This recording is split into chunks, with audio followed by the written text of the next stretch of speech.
Wullie, you wanted reaction, and I think it's fair to say you got one today. Yeah, it's been a long week. We've had a lot of criticism, both myself and the players, and rightly so.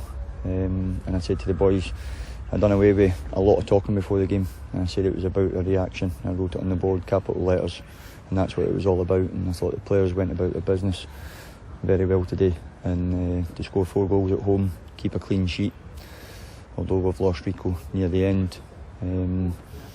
We showed that when other teams have been direct, we can defend, and we hope that obviously the events of last week, the crazy 5-minute spell that cost us the game, in the manner that it did, it's behind us now. You've gone out, you wanted character last week, and you wanted fight, and I think the players have given you that today.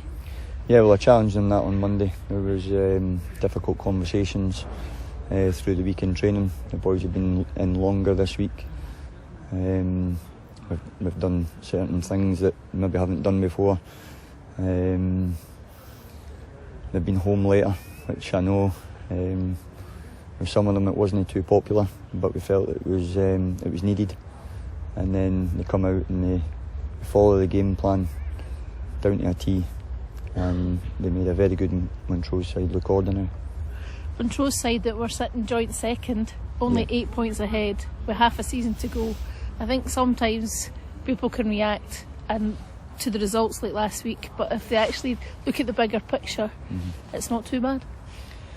No, listen, I just said there that we always want to do better, and can we be higher in the league? Would we want to be higher in the league? Yes, we would, but we are where we are, down to inconsistency. It's not because we're a poor team. We've shown today how good a team we are, and I'm open to criticism, and I take the criticism, and people can slaughter us on the back of last week, and a lot of people have had their say on last week.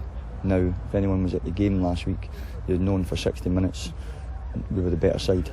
What we didn't do was we didn't score when we were 1-0 up, when we were on top, and score the second goal like we did today, and we were punished for a crazy 5-minute spell where the heads went down and we couldn't defend direct long balls. But I felt that what we've worked on this week, you can see the boys are together, you can see that we're working hard, and there was an improvement today. But when we talk about consistency, we talk about back-to-back wins, we've now got to go and back that up. If you can put a run together, though, you can really push yourself up into... Well, that's what it is in this league. I think you can see that it's quite congested in that middle area, and it's just a case of putting 2, 3, 4 results together and you'll find yourself near the top. That's my honest opinion. People can look at it different ways and think that we're a full-time club and we should be at the top of the league. We've got no right to be there. We've got to earn it, and some weeks we haven't earned it, some weeks like today we have, and we just need to produce that on a more regular basis. You're a positive person, and you can take a lot of positives from that today.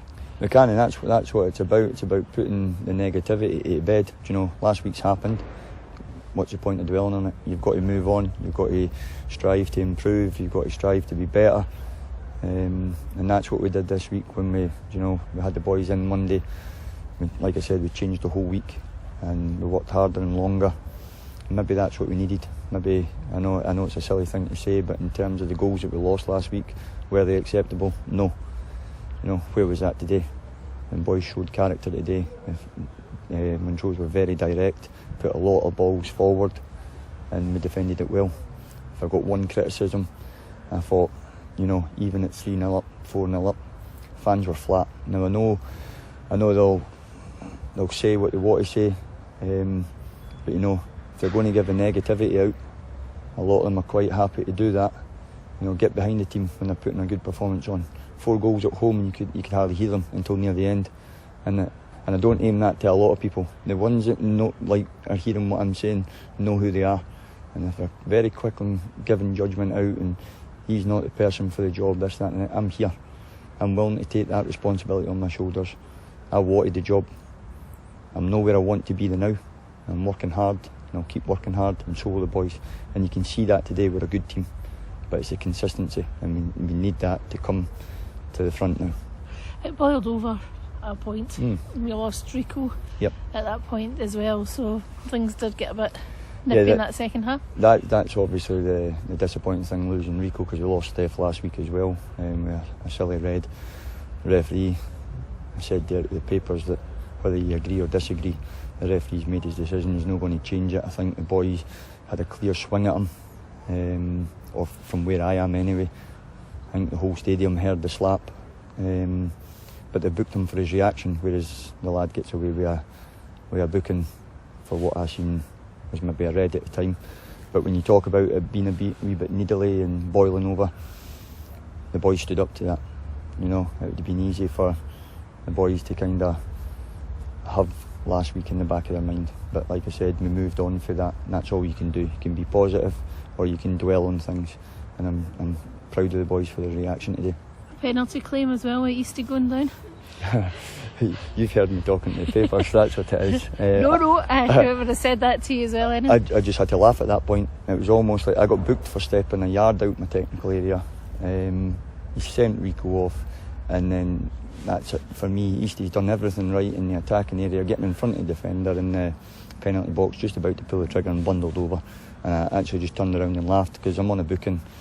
You know, if I remonstrate anymore, I'm going to get sent off. So I just had to laugh. But you know, 4-0 at home, clean sheet, down to 10 men, can take a lot of positives. We've seen Eastie score similar to that, you know. Yeah. So he's not going to go down without. I don't think so. I don't think he's not that type of player to throw himself down either. He's always honest to try and stay on his feet. But like you say, he has scored in that area, and even if he just gets a shot on target, you know, it might spill. But the minute he's bundled over, it's a penalty for me. A break from the league next week and off to Morton in the Cup. Yep, big challenge. Dougie Emery's done a great job there. I think he just recently picked up his third manager of the month of this season because of how consistent and how well Morton have been doing. No seen the result today, so that's going to probably tell me they've been beat or something. But no, it's going to be a tough game. We go to Capello. And listen, we're not going to hide. We're going to stand up. I'm going to ask the players for the exact same performance. Stand up, be counted, be hard to beat, and take the opportunities. And you know, we all look to be in the next round of the hat, because Scottish Cup's a biggie. No replay, so it's a one-off game, and just got to go for it. That's it. 90 minutes and extra time and pens. I don't even know what the rules are anymore, if it's extra time and pens or just straight to pens. I think in the Scottish Cup it'll be extra time. So you just go for it. I'm not saying you go kamikaze and just chuck everything, but again, like I said, if we go to the game plan like we did today, we'll have a good chance.